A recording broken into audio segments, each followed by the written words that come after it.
네, 문재인 대표의 해명에도 성완종 특사를 둘러싼 의혹 여전히 풀리지 않고 있습니다. 당시 노무현 정부와 이명박 정부 인사들 모두 진실을 밝힐 의무는 서로에게 있다고 주장하고 있습니다. 보도에 박진형 기자입니다.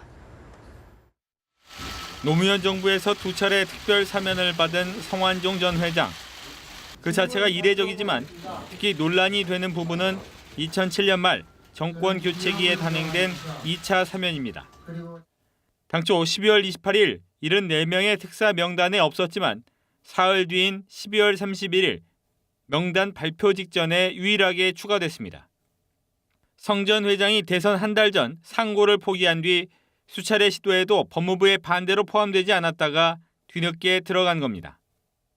특사 명단에 포함된 성 전 회장은 같은 날 이명박 인수위원회에 이름을 올렸습니다.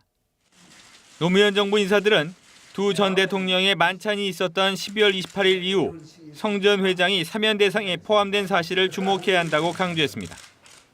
당시 청와대 인사 누구도 성 전 회장과 친분이 없었다면서 사면 직후 인수위 자문위원으로 위촉할 정도로 성 전 회장을 필요로 했던 이 전 대통령 측이 진실을 밝혀야 한다고 주장합니다. 성 전 회장 사면의 특혜성 여부는 당시 권력의 정점에 있던 이명박, 이상득 두 분에게 물어보아야 할 사안입니다.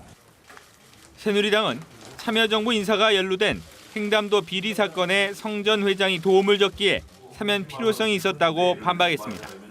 성완종 회장이 120억 원을 무상으로 빌려줍니다. 결자 해지 차원에서 노무현 정부 입장에서는 성완종 회장에 대한 사면 필요성이 높았다는 것을 이 전 대통령 측은 내부 조사를 통해 이상득 전 의원도 성 전 회장의 사면을 요청하지 않은 사실을 확인했다고 주장했습니다.